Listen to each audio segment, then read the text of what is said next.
बिस्मिल्लाहिर्रहमानिर्रहीम अल्हम्दुलिल्लाहि रब्बिल आलमीन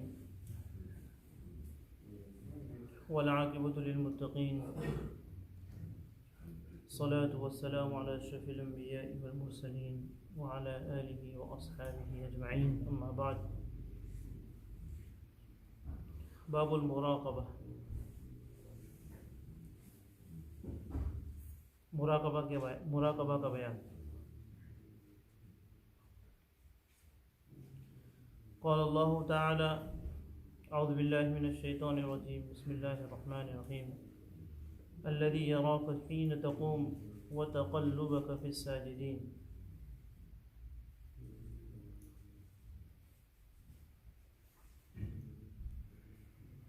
मोहतरम बुज़ुर्गों और दोस्तों, जैसा कि पिछली नशिस्त के अंदर ये बताया गया था कि बाबु सिद्क़ ख़त्म हुआ और यहाँ से मुराक़बे का बाब शुरू हो रहा है। मुराक़बे के बाब के अंदर उन अहादीस को ज़िक्र किया जाएगा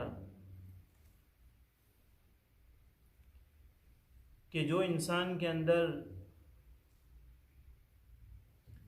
ये इस्तिहज़ार और ये कैफियत पैदा करे कि मुझे कोई देख रहा है। ये इंसान की ख़ासियत है कि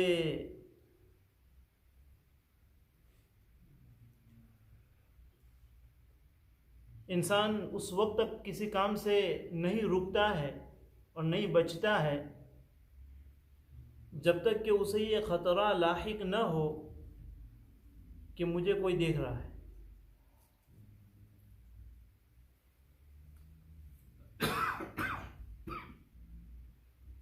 इंसान, अल्लाह हमारी हिफाजत फरमाए, कि आज तकरीबन कमोबेश हर इंसान अपना जायज़ा ले सकता है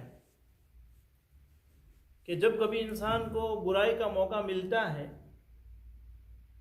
तो सबसे पहली चीज़ जो वो ये देखेगा वो यही देखेगा कि मुझे कोई देख रहा है कि नहीं देख रहा है। चाहे वो अल्लाह का हुक्म तोड़ रहा हो या कि हुकूमत का कानून तोड़ रहा हो। अगर मुझे सिग्नल से पास होना है, रेड लाइट से, तो मैं पहले ये देखूंगा कि कोई कैमरा तो इधर उधर नहीं। इसी तरह इंसान, अल्लाह में माफ़ फरमाए, कि कोई गुनाह का काम भी करेगा तो इंसान सबसे पहले यही देखेगा कि मुझे कोई देख तो नहीं रहा है।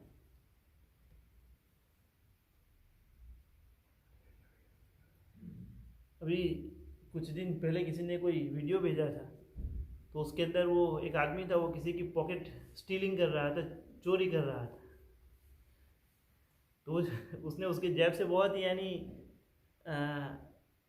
ही अच्छे अंदाज से वो पॉकेट निकाल लिया, लेकिन निकालने के बाद देखा कि ऊपर कैमरा है तो वापस रख दिया।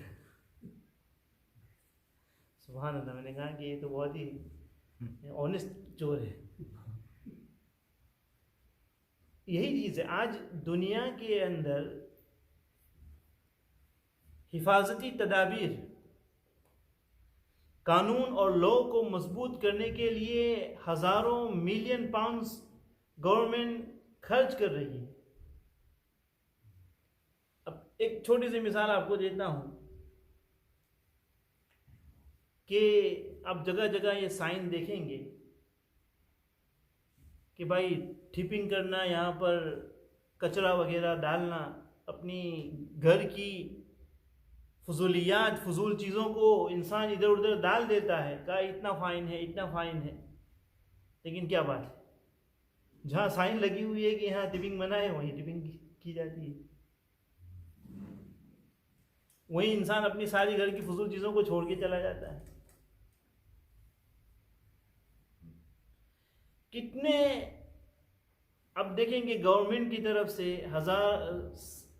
आप साल के अंदर जब देखेंगे तो आप ये एनालाइज पढ़ेंगे कि ये इतने हज़ारों पाउंड सिर्फ सीसीटीवी कैमरास के ऊपर खर्च किए गए इन एरियाज़ के अंदर कि भाई सिक्योरिटी टाइट की जा सके। लेकिन ताज्जुब इस बात पर है कि सिक्योरिटी जितनी बढ़ रही है, क्राइम पहले के मुकाबले में ज़्यादा हो रहा है। और है ना, बिल्कुल वाज़ेह बात है। तो क्या वजह है? तो यही वजह है जो इसी बाब के अंदर हमको समझाई जा रही है कि जब तक एक दौर सहाबा का भी था, खैरुल कुरून का भी था, वहाँ तो कोई सीसीटीवी नहीं था। अब सऊदी अरबिया वगैरह में चले जाएं, वहाँ भी होंगे, लेकिन इतने नहीं होंगे जितने दूसरे मुल्कों के अंदर होते हैं। तो वही बात है कि इंसान के अंदर जब तक खुद ये सलाहियत और ये तसव्वुर पैदा न हो कि मुझे अल्लाह रब्बुल इज़्ज़त की रात देख रही है, तब आप हज़ारों कैमरे लगाते जाओ, आप सिक्योरिटी बढ़ाते चले जाओ। ये इंसान जो है, ये दो पाँव वाला जो जानवर है, जो अगर अच्छाई पर आता है तो मखलूक़ात को पीछे छोड़ जाता है, और हैवानियत पर आता है तो जानवर भी उसके सामने पानी पीते हैं। इसको दुनिया की कोई ताकत नहीं रोक सकती, क्योंकि जो फंडामेंटल है, जो उसकी जो जहनीत है, जब तक उसके अंदर ये सलाहियत पैदा नहीं होगी कि चाहे दुनिया मुझे देखे या ना देखे, लेकिन अल्लाह रब्बुल इज़्ज़त की रात मुझे हर वक्त देख रही है, ये मुराकबा, इसी का नाम मुराकबा है, इसी का नाम मुराकबा है। इंसान सोचे, अलग अलग सूरतें होती हैं इसकी, बुजुर्गान किराम से इंसान मौत का मुराकबा करे, या तो मुराकबा रकीब से है। रकीब कहते हैं निगहबान, कि मेरी ज़ात को कोई देख रहा है, मैं किसी की निगाह के अंदर हूँ, कोई मेरे ऊपर नज़र रखे हुए हैं। ये या कि रकबा के माने हैं गर्दन का झुकाना। रकबा के माने आते हैं गर्दन का झुकाना, यानी इंसान गर्दन झुकाकर कुछ देर के लिए ये कॉन्टेम्पलेट करे और ये सोचे, अपनी मौत को सोचे, अपनी सारी कुव्वत इदराक को अपनी तवज्जो के ताबे कर दे। इस तरह सोचे कि भाई मेरा इंतकाल हो चुका है, मेरी मौत वाक़ई हो चुकी है,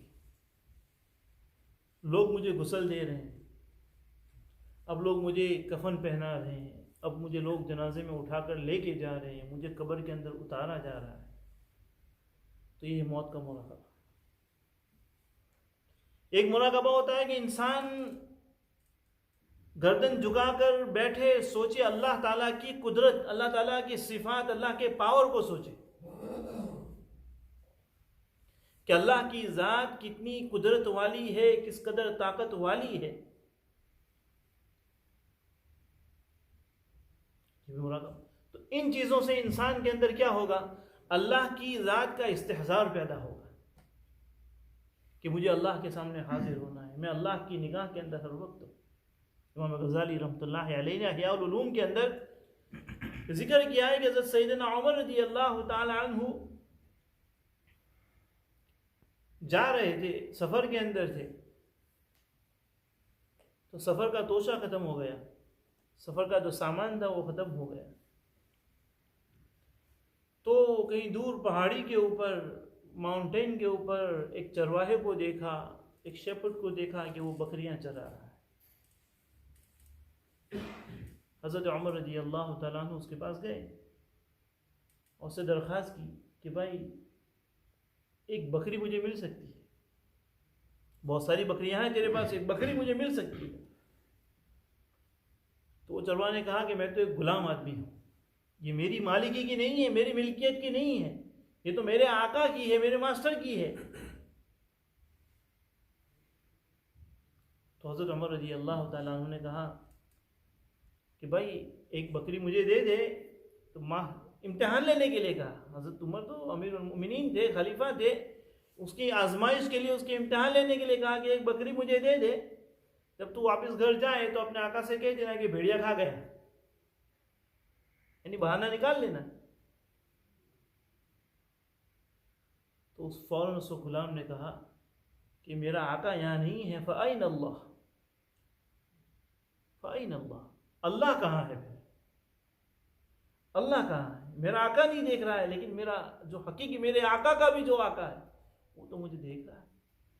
अगर मैं तुझे दे भी दिया, अपने आका से झूठ बोल भी लिया, लेकिन उसकी निगाह से तो मैं बच नहीं सकता। हज़रत उमर रज़ी अल्लाह तआला अन्हु को उसकी ये अदा बड़ी पसंद आई। हज़रत उमर रज़ी अल्लाह तआला अन्हु ने उसको ख़रीदा, उसको ख़रीद कर आज़ाद कर दिया। और ये भी फरमाया कि यही तेरी जो आदत है, यही जो चीज़, यही जो तेरा खौफ है, अल्लाह की ज़ात का इस्तेज़ार है, तुझे क़यामत में भी नजात दिलाए। तो ये है इस मुराक़बे के अंदर, इस बाब मुराक़बा के अंदर इसी किस्म के हदीस को बयान किया जाएगा, हादीस को बयान किया जाएगा। और जैसे कि इमाम नववी रहमतुल्लाह अलैह की आदत है कि जब भी कोई नया बाब शुरू करते हैं तो उस बाब से मुनासबत की कुछ आयत कुरान पाक से ज़िक्र फरमाते हैं। चुनांचे सबसे पहली आयत उन्होंने ज़िक्र फरमाई, अल्लज़ी यराका हीन तक़ूम, कि जिस वक्त तुम खड़े होते हो वो तुमको देखता है। क्या मतलब है जब तुम खड़े होते हो वो तुमको देखता है?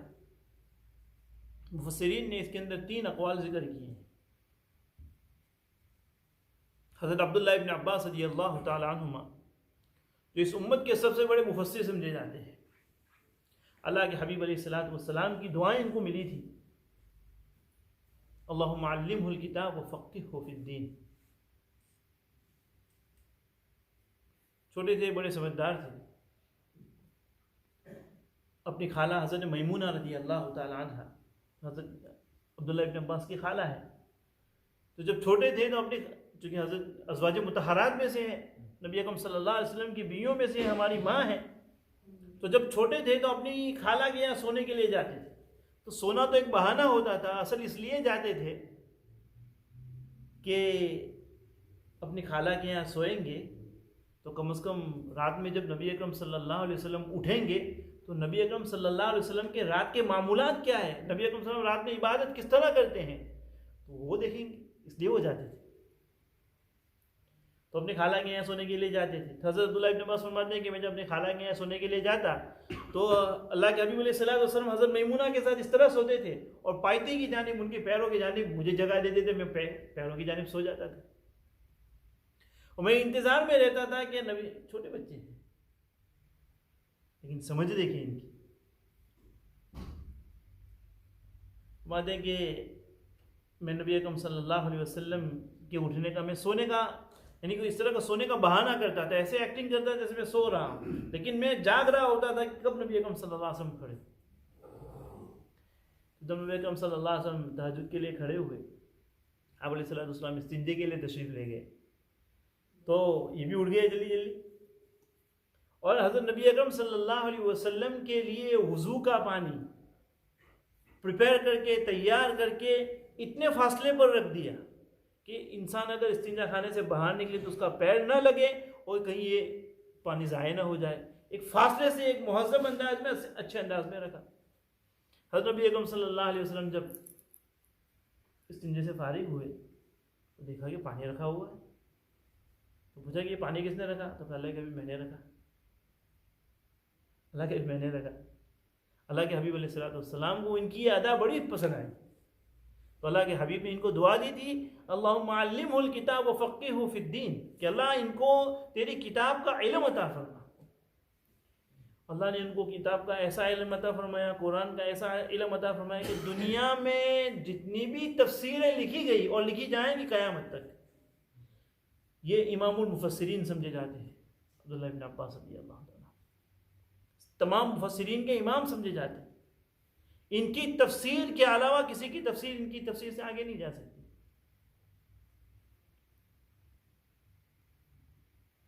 तो ये अब्दुल्लाह इब्न अब्बास है, ये फरमाते हैं कि हीन तक़ूम का मतलब ये है कि जब तुम नमाज में खड़े होते हो तो अल्लाह तुम्हें देखता है, एक कौल ये है। दूसरा कौल ये है कि जब तुम किसी भी जगह खड़े होते हो अल्लाह तुम्हें देखता है। और हज़रत हसन बसरी रहमतुल्लाह अलैह का ख्याल, इनका कौल ये है कि जब इंसान तुम तन्हाई में हो तब भी अल्लाह तुम्हें देखता है, और जब तुम भीड़ के अंदर होती हो तब भी तुम्हें अल्लाह देखता है। व तक़ल्लुबका फ़िस्साजिदीन, हज़रत अब्दुल्ला इब्न अब्बास रज़ियल्लाहु तआला अन्हुमा का ख्याल है, अच्छा व तक़ल्लुबका फ़िस्साजिदीन का मतलब ये है कि नमाजियों में तुम्हारे चलने फिरने को अल्लाह देखता है। तो साजिदीन से मुराद अब्दुल्ला इब्न अब्बास रज़ियल्लाहु तआला अन्हुमा ने मतलब लिया है कि नमाज के अंदर। और अब्दुल्ला इब्न अब्बास रज़ियल्लाहु तआला अन्हुमा ही के शागिर्द हज़रत मुजाहिद वो ये फरमाते हैं कि इसका मतलब ये है कि अल्लाह देखता है जब तुम नमाज के अंदर पीछे देखते हो। ये भी अल्लाह को मालूम है, क्योंकि अल्लाह बहुत सारी हदीस से बात पता है कि जिस तरह नबी अकरम सल्लल्लाहु अलैहि वसल्लम आगे देख सकते थे, इसी तरह अल्लाह के हबीब अलैहिस्सलातु वस्सलाम पीछे भी देख सकते थे। तो इसकी तरफ मुजाहिद फरमाते हैं कि इसकी तरफ इशारा है कि जब तुम आगे देखते हो उसको भी अल्लाह जानता है, और नमाज में तुम पीछे देखते हो अल्लाह उसको भी जानता है। और बाज़ लोगों का ख्याल ये है कि शुरू में तहज्जुद की नमाज होती है, हज़रत नबी अकरम सल्लल्लाहु अलैहि वसल्लम के ऊपर फ़र्ज़ थी, लेकिन जब उसकी फ़र्जियत मनसूख हो गई, फिर वो फ़र्ज़ नबी अकरम सल्लल्लाहु अलैहि वसल्लम पर तहज्जुद की नमाज फ़र्ज़ न रही, तो हज़रत नबी अकरम सल्लल्लाहु अलैहि वसल्लम रात के अंदर गश्त करने के लिए निकलते थे अपने सहाबा को देखने के लिए, ये मेरे सहाबा क्या कर रहे हैं। तो सहाबा की नबी अकरम सल्लल्लाहु अलैहि वसल्लम ने सहाबा को इबादत खुदाबंदी के अंदर मशगूल पाया, तो इसी को इस आयत के अंदर बयान किया गया, व तक़ल्लुबका फ़िस्साजिदीन, कि जब तुम नमाजियों में चलते फिरते हो तो अल्लाह उसको देखता है। ये पहली आयत हो गई। दूसरी आयत में अल्लाह फरमाते हैं वहुव माअकुम ऐनमा कुन्तुम, जहाँ कहीं तुम हो अल्लाह तुम्हारे साथ है। जहाँ कहीं, यानी ये इस्तेहज़ार पैदा करवाया जा रहा है कि इंसान कोई भी काम करे तो उसको ये गफलत नहीं होनी चाहिए कि मुझे कोई नहीं देख रहा है। उसको हर वक्त ये इस्तेहज़ार होना चाहिए कि अल्लाह की निगाह मेरे पर है, अल्लाह के मुकर्रर करदा फरिश्ते मेरे अमाल को लिख रहे हैं। वहुव माअकुम ऐनमा कुन्तुम, हदीस में फरमाया गया कि वो तुम्हारी शह रग से भी ज़्यादा करीब है। दूसरी आयत में अल्लाह फरमाते हैं कि इन्नल्लाह ला यख्फा अलैहि शैउन फिल अर्दि वला फिस समा, अल्लाह ताला से ज़मीन और आसमान के अंदर कोई भी चीज़ मख्फी नहीं है, कोई भी चीज़ पोशीदा नहीं, चाहे वो ज़मीन की कोई चीज़ हो चाहे वो आसमान की कोई चीज़। ज़मीन के दरख्तों से गिरने वाले पत्तों की तादाद भी अल्लाह जानता है, समंदर की तह में चलने वाली मछली और जो क्रीचर्स है अल्लाह उनको भी जानता है, उनकी तादाद को भी जानता है। अल्लाह काली रात में काली पत्थर पर चलने वाली चूटी जो ब्लैक आंट हो उसकी चलने की आहट को भी सुनता है। अल्लाह इस कदर कादिर है। तो ला यख्फा अलैहि शैउन फिल अर्दि वला फिस समा, चाहे वो आसमान के अंदर हो चाहे ज़मीन के अंदर हो, अल्लाह से कोई भी चीज़ मख्फी नहीं है। एक और आयत से ज़िक्र फरमाई इन्न रब्बका लबिल मिरसाद, कि तुम्हारा परवरदिगार ताक के अंदर। मिरसाद ये मरसद से है, इंतज़ार की जगह को कहते हैं। एक इंसान किसी का इंतज़ार कर रहा हो और किसी बुलंद मकाम के ऊपर किसी हाइट के ऊपर चला जाए जहाँ से वो सारी चीज़ें देख सके, उसको कहा जाता है मिरसाद। कि अल्लाह ताला इस तुम्हारे गार्ड के अंदर ताक के अंदर लगा हुआ है, अल्लाह ताला तुम्हें देख रहा है, तुम पर निगाह रखे हुए हैं। एक और आयत जिक्र फरमाई यअलमु खाइनतल अयुनि वमा तुख्फिस सुदूर, कि अल्लाह ताला तुम्हारी आँखों की खयानत को भी जानता है और जो बातें तुमने दिल के अंदर छुपाई है। आँखों की खयानत, इंसान ने आँख से गलत चीज़ देख ली, इंसान ने सोचा कि उसको किसी ने नहीं देखा। चुनांचे अब्दुल्ला इब्न अब्बास इस आयत की तफसीर में यही बात लिखते हैं कि एक इंसान है रास्ते से जा रहा था, कोई गैर महरम सामने से आ गया, उसकी निगाह उसके ऊपर गिर गई, उसने अपनी निगाह को झुका लिया और कहा कि उसको किसी ने नहीं देखा। अल्लाह ताला तुम्हारी आँखों की खयानत को भी जानता है। वमा तुख्फिस सुदूर, जो बातें तुमने अपने दिल में छुपाई है, और दिल के अहवाल को तो कोई नहीं जानता, जब तक इंसान को ज़बान से अदा नहीं करेगा कोई नहीं जानता है। नहीं कहा कि तुम जो दिल में तुमने जो बातें छुपाई अल्लाह उससे भी वाकिफ़ है। यहाँ तक कुरान की आयत है। अब आगे हदीस जिक्र कर रहे हैं। वअम्मल हदीसुल अव्वल, उमर इब्न अल-खत्ताब रज़ियल्लाहु तआला अन्हु क़ाल बैनमा नहनु जुलूसुन इंद रसूलिल्लाहि सल्लल्लाहु अलैहि वसल्लम ज़ात यौमिन इज़ तलअ अलैना रजुलुन शदीदु बियादिस सियाबि शदीदु सवादि शारी ला युरा अलैहि असरुस सफर। हज़रत उमर रज़ियल्लाहु ताला लंबी हदीस है, उसका एक हिस्सा मैंने पढ़ा है, थोड़ा थोड़ा पढ़ते जाएंगे और फिर तर्जुमा भी करते जाएंगे। हज़रत उमर इब्न ख़त्ताब रज़ियल्लाहु ताला फरमाते हैं कि हम एक मरतबा बैठे हुए थे हज़रत नबी अकरम सल्लल्लाहु अलैहि वसल्लम के साथ, जिस तरह हम बैठे हुए हैं कि हज़रत नबी अकरम सल्लल्लाहु अलैहि वसल्लम जो थे तो कभी फारिग नहीं होते थे, घर में होते थे। हज़रत मायशा रज़ियल्लाहु ताला फरमाती है कि जब घर में आते थे तो अगर बकरी को दूध दोना होता तो आप सल्लल्लाहु अलैहि वसल्लम दूध दो लेते थे, अगर अपने जूते वगैरह बनाने होते तो वो बना लेते थे, या और कोई घर का काम होता था तो उस घर के काम के अंदर लग जाते थे। और जब नबी अकरम सल्लल्लाहु अलैहि वसल्लम बाहर आते थे तो कभी जिब्रील की आमद हो, कभी घर में भी होती है तो जिब्रील कभी आ रहे हैं, कभी फरिश्तों की आमद हो रही है, कभी वही आ रही है, कभी मिलने वाले आ रहे हैं, कभी डेलीगेशंस आ रहे हैं। नबी अकरम सल्लल्लाहु अलैहि वसल्लम कभी फारिगुल औकात बैठते, कभी फारिग नहीं बैठते थे, बल्कि किसी न किसी काम के अंदर मशगूल रहते थे। वहाँ वक्त को ज़ाय करने का कोई ये नहीं था, क्योंकि वक्त ज़ाय करना गफलत ऐसी चीज़ है कि जब इंसान सूरह मुमिनून के अंदर है, हत्ता इज़ा जाअ अहदकुमुल मौत क़ाल रब्बि इरजिऊन, जब किसी इंसान को मौत का वक़्त आता है, अल्लाह ताला के सामने उसकी पेशी होती है, तो कहते हैं कि रब्बि इरजिऊन, कि अल्लाह एक मौका और दे दो, यानी मुझे जरा वापस जाने दो। लअल्ली अअमलु सालिहन फीमा तरक्तु कल्ला, कि मैं वापस जाऊं। वापस क्यों जाऊं?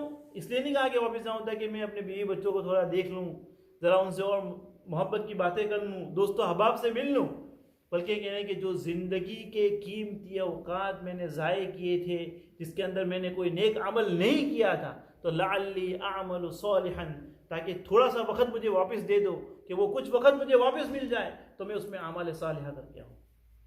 ये इंसान तमन्ना करेगा, लेकिन वहाँ जाने के बाद किसी को वापसी नहीं, किसी को नहीं है। हज़रत नबी अकरम सल्लल्लाहु अलैहि वसल्लम सहाबा के साथ बैठे हुए हैं, कहा कि हमारे साथ नबी अकरम, हमने देखा कि इस्तला अलैना, हमारे पास एक आदमी आया, उसके कपड़े इंतहाई सफ़ेद थे। जो आदमी आया उसके कपड़े इंतहाई सफ़ेद थे, और शदीदु सवादि शार, उसके बाल जो थे एक्सट्रीमली ब्लैक थे, बहुत ही काले बाल थे। ला युरा अलैहि असरुस सफरी, उसके ऊपर कोई सफ़र का ऐसा भी नहीं लग रहा था कि कोई मुसाफिर आदमी, यानी एक आदमी अगर सफ़र से आएगा तो कम से कम उसके बाल जो होंगे वो डिशेबल होंगे, कपड़े थोड़े से मैले होंगे, उसकी आइन टूटी हुई होगी। लेकिन इस आदमी को देख रहे हैं कि ये तो बिल्कुल ऐसे लग रहा है कि अभी नहा के आए, बिल्कुल काले बाल है, कपड़े भी बिल्कुल सफ़ेद है, तो उसका मतलब ये लग रहा है कि ये आदमी लोकल है, कोई सफ़र से तो आया नहीं है। तो अगर लोकल आदमी है तो फिर हम उसको जानते क्यों नहीं है?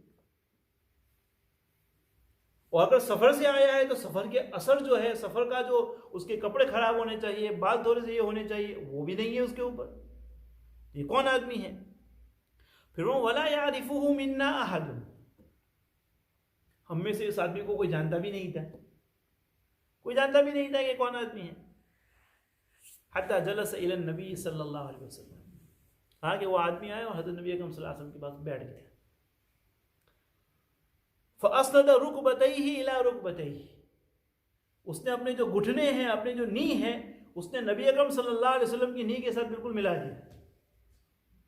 वहाँ सहाबा की हालत तो ये थी कि वो नबी अकरम सल्लल्लाहु, हज़रत अब्दुल्लाह इब्न अम्र बिन गालिब, हज़रत अब्दुल्लाह इब्न अम्र बिन आस रज़ियल्लाहु तआला अन्हु फरमाते हैं कि अगर कोई मुझे नबी अकरम सल्लल्लाहु अलैहि वसल्लम का हुलिया, चेहरे के बारे में पूछेगा तो मैं नहीं बता सकता, क्योंकि मैं नबी अकरम सल्लल्लाहु अलैहि वसल्लम की तरफ देखता हूँ तो मुझे ऐसा ऐसी हैबत, ऐसा रौब, ऐसा ओ लगता है कि मैं नबी अकरम सल्लल्लाहु अलैहि वसल्लम से निगाह नहीं मिला सकता। ऐसा रौब निकल रहा था नुसिरतु बिर रौब। नबी हज़रत बेगम साहब फरमाया कि अल्लाह ताला ने बास चीज़ें मुझे अता फरमाई तो किसी को नहीं अता फरमाई, किसी नबी को भी नहीं अता फरमाई। नुसिरतु बिर रौब, कि अल्लाह ताला ने मुझे ऐसा ऐसा रौब अता फरमाया कि अभी दुश्मन जो होता था 1 महीने के फासले के ऊपर होता था, वहीं से उसको हज़रत नबी अकरम सल्लल्लाहु अलैहि वसल्लम की हैबत और खौफ महसूस होता था। तो सहाबा कहते हैं कि सहाबा हमारी तो देखने की है, इसीलिए बहुत से हदीस में सहाबा का ये मिलते हैं हदीस पाक के अंदर कि सहाबा कहते हैं कि हम किसी देहाती का, किसी बद्दू का, किसी विलेजर्स का इंतज़ार करते थे कि वो नबी अकरम सल्लल्लाहु अलैहि वसल्लम की मजलिस के अंदर आए, क्योंकि सहाबा की हिम्मत नहीं होती थी तो नबी के सामने पूछे कुछ। तो कोई गांव वाला आ जाता था, और बेचारे गांव वाले होते हैं, उनको क्या पता होता है कि ये आदमी कौन है, इसका अदब क्या है, तो वो आगे कोई भी सवाल कर लेते थे। तो उनके सवाल के अंदर नबी अकरम सल्लल्लाहु अलैहि वसल्लम बहुत सारे जवाब देते, तो हमारा फ़ायदा हो जाता। तो ये जो आदमी आया, कहा कि वो नबी अकरम सल्लल्लाहु अलैहि वसल्लम के घुटने से घुटने मिलाकर बैठ गया। वह वज़अ कफ़ैहि अला फ़ख़िदैहि, और उसने, इसके अंदर दो कॉल है। एक कॉल यानी, अब मैं इसके अंदर नहवी बात नहीं करना चाहता, इसके अंदर ग्रामेटिकल इसके अंदर बहस है कि भाई नहवा के एतबार से ये ज़मीर का मर्जा कौन है। मैं सीधी बात आपको बताता हूँ ताकि आपको समझ में आ जाए कि वह वज़अ कफ़ैहि अला फ़ख़िदैहि।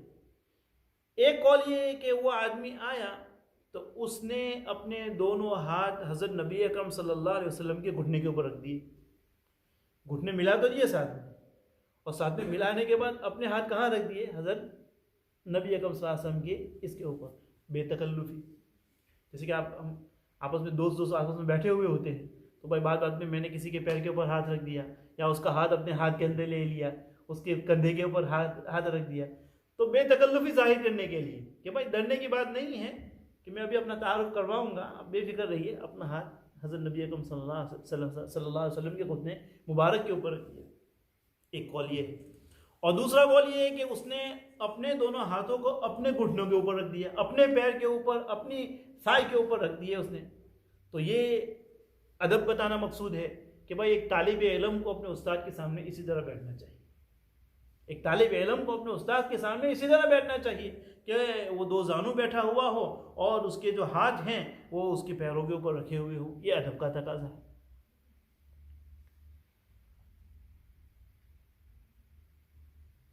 ऐसे अरबों की आदत भी होती है कि वो बात में, जैसे कि आजकल तो बहुत मॉडर्न हो गए माशाल्लाह, कि वो गाल से गाल मिलाते हैं कि वो जो पता नहीं वो क्या, वो उसको वो हक कहते हैं या किसके हैं, अल्लाहु आलम हो गया है। लेकिन ये अरबों की आदत है, जैसे कि उस ज़माने में कि हाथ के ऊपर हाथ रख दे, पैर के ऊपर हाथ रख देना। तो सुलह हुदैबिया के वक्त, सुलह हुदैबिया का वाक़या में पहले सुना गया है कि अल्लाह के नबी सल्लल्लाहु अलैहि वसल्लम जब हिजरत करके मदीना मुनव्वरा, बहुत साल हो गए थे, अब सहाबा को मक्का याद आ रहा था, उनको काबतुल्लाह याद आ रहा था, वो जहाँ जाना चाहते थे, तो मक्का गए, इनको रोक लिया कि आप नहीं जा सकते वहाँ पर। तो फिर वहाँ सुलह हुदैबिया हुई थी, उन्होंने बहुत सारी कंडीशंस, रिस्ट्रिक्शंस रखे थे कि ये कर सकते हैं, वो नहीं कर सकते। तो बार बार एक उनकी तरफ से वो डील करने के लिए आदमी आ रहे थे। तो वहाँ उनकी तरफ से एक आदमी आया, उरवा, उससे पहले बुदैला आए थे, फिर उरवा आया। अभी उरवा जो आए तो वो हज़रत नबी अकरम सल्लल्लाहु अलैहि वसल्लम से बात कर रहे हैं कि देखो तुम यहाँ पर आए हो, हमारी शर्त नहीं मानोगे तो कभी ऐसा हुआ है कि ये अरब कौम के ऊपर कोई गालिब आया हो, अरब कौम को किसी ने हिस्ट्री से मिटा दिया हो, क्या कोई गालिब आ गया हो, इनको कमज़ोर कर दिया हो, इनको गिरा दिया हो, कभी ऐसा हुआ है? नहीं हुआ। और तुम अगर हमसे मुकाबला करोगे तो जिन लोगों को तुम लेकर आए हो, जिन लोगों को तुम लेकर आए हो, ये मुझे नहीं लगता कि ये हमारी ताब ला सकेंगे। ये तो जब मैदान में उतरेंगे तो ये तो तुमको छोड़ के भाग जाएंगे ये लोग। उसने जब ये बात कही तो अबू बकर सिद्दीक को बड़ा गुस्सा आया। अबू बकर सिद्दीक रज़ियल्लाहु अन्हु वहाँ बैठे हुए थे, और हालांकि हदीस के अंदर ये जुमला नकल किया गया है। हज़रत उस ज़माने के हिसाब से उसको गाली समझी जाती है। उसने, हज़रत अबू बकर सिद्दीक ने उसको उसके ज़बान में, उसके मुंह के ऊपर कहा कि सुस बदल अल्लाह, कि तू क्या बात कर रहा है कि हम नबी को छोड़ के भाग जाएंगे।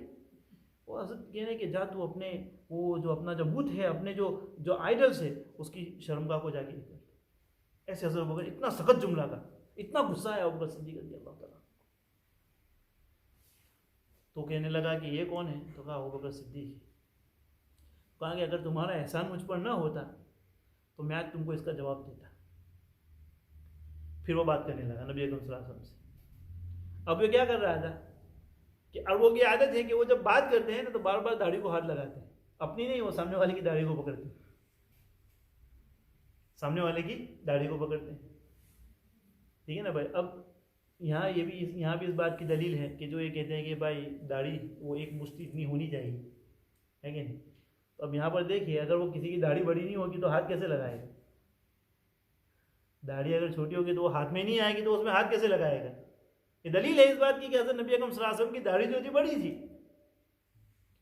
तो वो जो उर्वा था नबी अकरम सल्लल्लाहु अलैहि वसल्लम से बात कर रहा है, बार बार नबी की दाढ़ी में हाथ डाल रहा है ऐसे कर।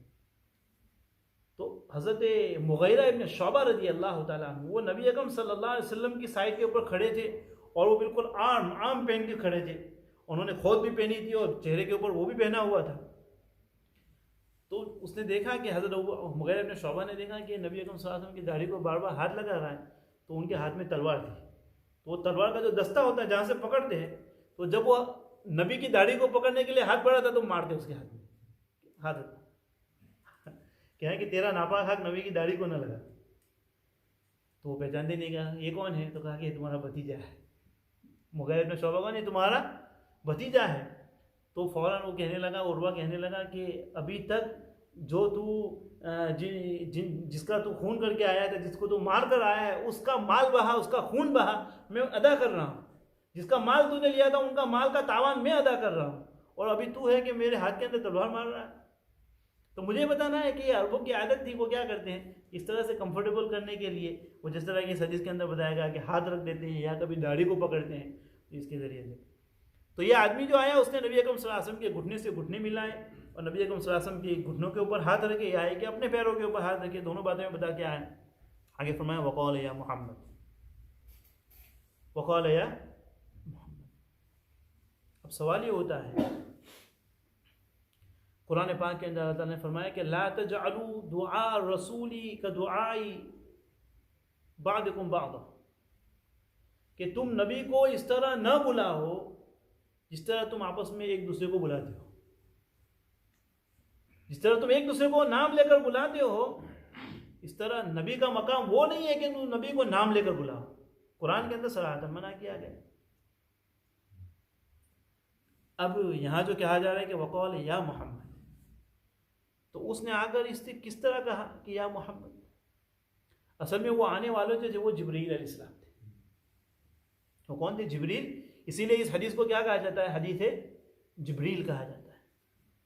जिस तरह सूरह फातिहा को उम्मुल किताब कहा जाता है कि पूरे कुरान का खुलासा जो फंडामेंटल है वो सूरह फातिहा इसका निचोड़ है, इसी तरह ये जो हदीस है पूरी शरीयत का निचोड़ है, पूरी शरीयत का खुलासा है। इस वजह से बाज़ मुहद्दिसीन हाफिज़ इब्न हजर अस्कलानी ने एक और नकल किया है, ये बाज़ लोगों ने इस हदीस को उम्मुस सुन्ना कहा है, तमाम सुन्नत की, तमाम अहादीस की माँ उम्मुस सुन्ना। तो ये आने वाले जिब्रील थे। तो जिब्रील ने अलैहिस्सलातु वस्सलाम ने या मोहम्मद क्यों कहा, जबकि कुरान के अंदर मना किया गया है कि ला तजअलू दुआ रसूली बैनकुम कदुआई बादिकुम बादा, कि जब तुम जिस तरह तुम एक दूसरे को बुलाते हो। देहाती लोग आते थे अल्लाह के रसूल को या मोहम्मद इस तरह से बुलाते थे। तो असल में इसका जवाब ये दिया गया कि हो सकता है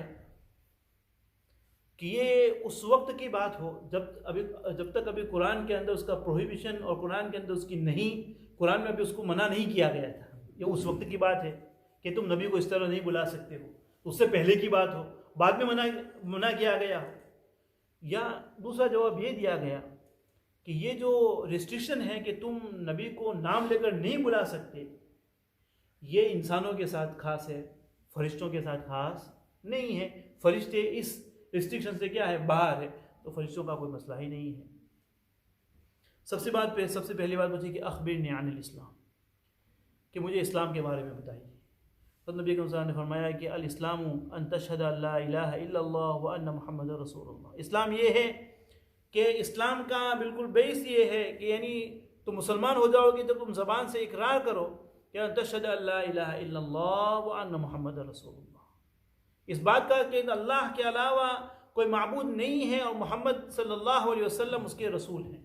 इसका तुम इकरार करोगे तो तुम तुम्हारा नाम जो मुसलमान है, इस्लाम का जो टाइटल है वो तुम्हें मिल जाएगा। और कलीमे की बड़ी तासीर है।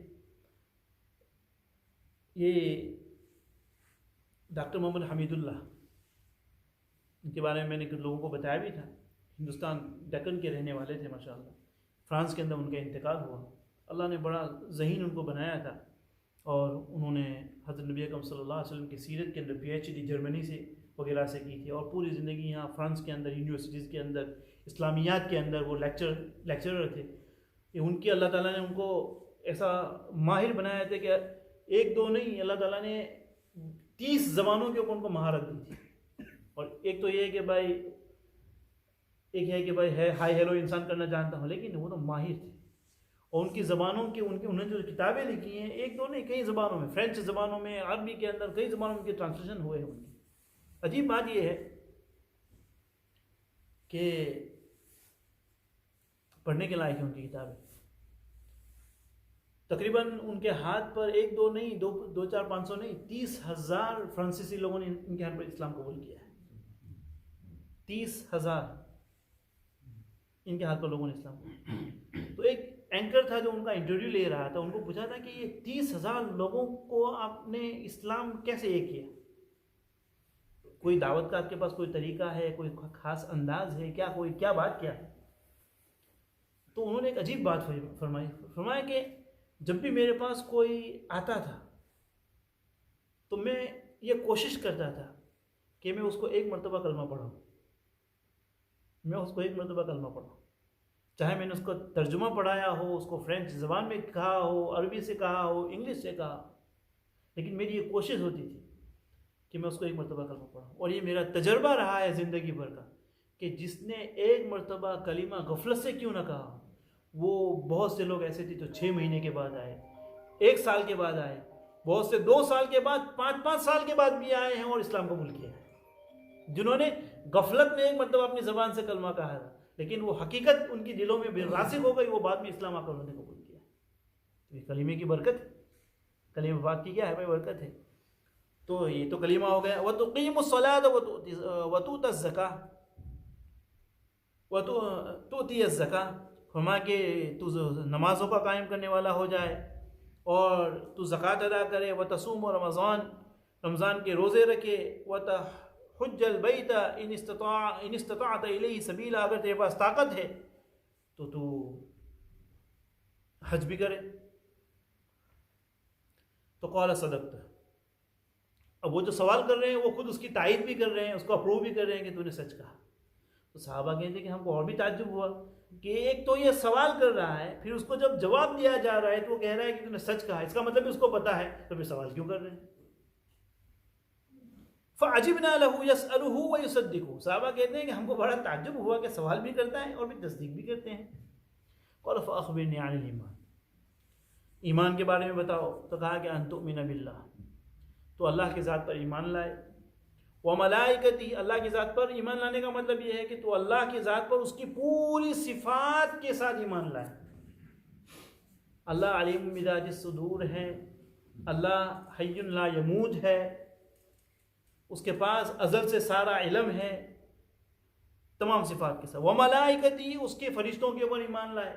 फ़रिश्तों को ईमान लाने का क्या मतलब है कि फ़रिश्तों को अल्लाह ताला ने, ये हमारा ईमान और अकीदा हो कि अल्लाह ताला ने फ़रिश्तों को नूर के ज़रिए पैदा फरमाया है।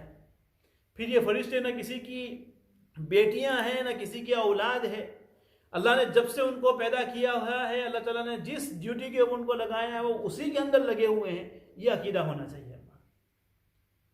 व कुतुबिही, उसकी किताबों के ऊपर,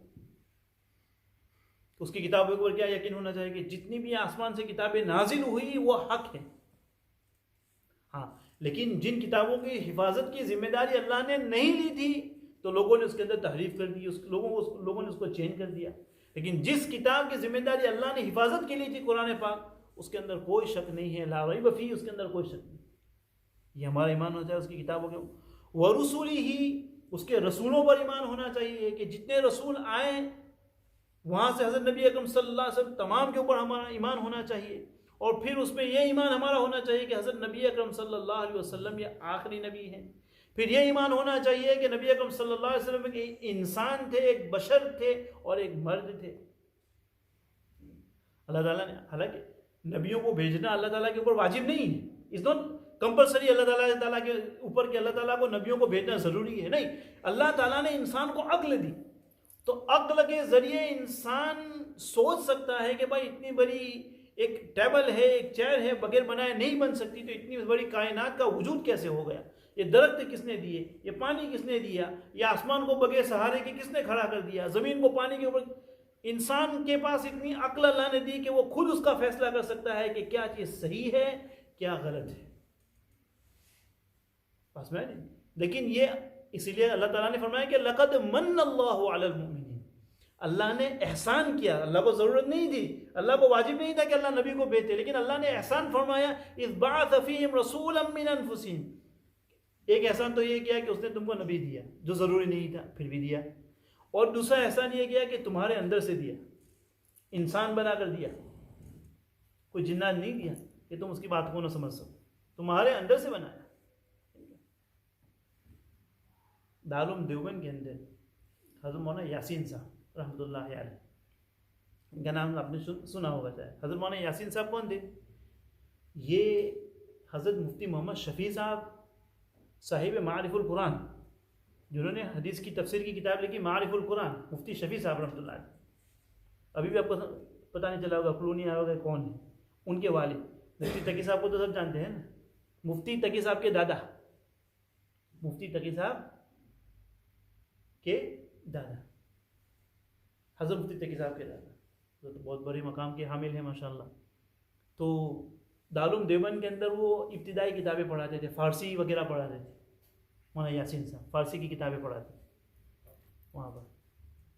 तो एक मरतबा हज़रत दर्स दे रहे थे, तो इस तरह हज़रत के पास रुमाल था, ज़माने में रुमाल रखने का मामूल था। तो वो एक तालिब इल्म को दिया कि भाई ये ज़रा रुमाल मेरा वॉश कर लो, ज़रा धो लो उसको। तो उसको दिया, वो तालिब इल्म उसको धो के लेके आया, धोकर लेकर आया। तो हज़रत ने कहा कि देखो वहाँ धूप आ रही है, वहाँ उसको सुखाने के लिए रख दो, वहाँ सुखाने के लिए उसको। तो बच्चे ने उसको वॉश किया था, वहीं जाकर उसने धूप के अंदर सुखाने के लिए उसको ड्राई करने के लिए रख दिया। फिर हज़रत ने सबक पढ़ाना शुरू कर दिया, सबक पढ़ाते रहे। जब छुट्टी का वक़्त आया, वो तालिब इल्म से कहा कि भाई वो जो घंटे है, 2-3 घंटे हो गए, वो सूख गया होगा, उसको वहाँ से वो रुमाल को ले लो। तो वो जो तालिब इल्म था वहीं बैठ के उसने हाथ लंबा किया, वहाँ तक 20-30 फुट का हाथ वहाँ तक लंबा किया उसने, वहीं बैठे बैठे पूरा हाथ दूर तक लंबा करके उस रुमाल को खींच लिया। अब ये जो देखना था तो पूरी क्लास के बच्चे उठ के भागे वहाँ से, ये भी नहीं, उस्ताद भी भागे वहाँ से। अगर यहाँ बैठ के अगर कोई यहाँ बैठे होगा हाथ लंबा करके विंडो बंद कर दे तो कौन यहाँ बैठेगा? वो बैठेगा, किसकी मजाल होगी? तो वो देखकर भागे। तो वो जो तालिब इल्म था, मन्नत तो समाजत करना था, हज़रत माफ़ कर दीजिए, हज़रत माफ़ कर दीजिए, गलती हो गई, हज़रत माफ़ कर दीजिए, अब की बार नहीं होगा। कहा कि नहीं भाई, मैं तुझे नहीं पढ़ाऊँगा, मैं तुझे नहीं पढ़ाऊँगा। वो हकीकत, और ये दारुल की जो हिस्ट्री रही है इसमें, तो वहाँ तो माशाल्लाह ऐसे भी बहुत सारे जो जिन्नात वगैरह आते हैं पढ़ने के लिए, जो पढ़ते हैं वहाँ पर। तो वो तालिब इल्म जिन्नात की शक्ल में तालिब इल्म बन के आया था। तो अगर इस तरह का मामला होता, अगर अल्लाह ताला अंबिया में नबी को जिन में से भेजते थे, तो कोई फ़ायदा उठा सकता था उनसे? कोई फ़ायदा नहीं उठा सकता, भागते लोग। तो यहाँ पर ये कहा कि अल्लाह ताला ने हमने तुमको रसूल दिया तुम्हारे अंदर से, ये भी हमारा अकीदा होना चाहिए। फिर हमारा अकीदा ये भी होना चाहिए कि नबी ने, अल्लाह ताला ने जो बातें नबी को दी थी वो कमा हक़ नबी ने अदा कर दी, पहुँचा दी। और अंबिया जो है अपनी कब्रों के अंदर हयात है, ये हमारा अकीदा। वो रसूली वल यौमिल आखिर, आखिरत के दिन पर, व तुमिनु बिल क़द्रि खैरिही व शर्रिही, अच्छी और बुरी तकदीर के ऊपर, कि मेरी ज़िंदगी में जो कुछ हो रहा है, चूँकि अल्लाह ताला को अज़ल से इल्म था, इस वजह से उसने लिख दिया, तो ये अकॉर्डिंगली हो रहा है। इसलिए नहीं कि अल्लाह ने लिखा है इसलिए मैं कर रहा हूँ, नहीं, वो तो अल्लाह को पहले ही से पता था, उसने लिख दिया, उसी के मुताबिक हो रहा है, चाहे अच्छा हो चाहे बुरा हो। क़ाल सदक़ता, उसने कहा कि आपने सच कहा। फ़अख़बिरनी अनिल इहसान, अब एहसान के बारे में मुझे बता दो। चूँकि ये जुमला इस हदीस के अंदर आ रहा था, इसलिए इस हदीस को यहाँ पर लेकर आए हैं कि अन तअबुदल्लाह कअन्नका तराह फ़इन लम तकुन तराहु फ़इन्नहु यराक, कि तू अल्लाह की इबादत इस तरह करे कि तू ये महसूस करे, तेरे अंदर ये बात पैदा हो जाए कि तू ऐसा महसूस करे कि तू अल्लाह को देख रहा है। अगर ये ना कर सके तो कम से कम ये हो कि तेरे दिल के अंदर ये बात पैदा हो जाए कि अल्लाह मुझे देख रहे हैं। इसी को मुराकबा कहा जाता है, इसी को मुराकबा कहा जाता है। फरमाया कि फ़अख़बिरनी अनिस्सा, क़यामत के बारे में मुझे बता दो।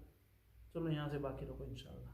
हदीस की 3-4 लाइनें बाकी, अगले हदीस के अंदर इसको इंशाअल्लाह अगली नशिस्त के अंदर बयान करेंगे। अल्लाह ताला की बातों को मुझे भी हम तमाम को अमल करने की तौफ़ीक़ दे। अल्लाहुम्मा सल्ली अला सय्यिदिना सुब्हानल्लाह।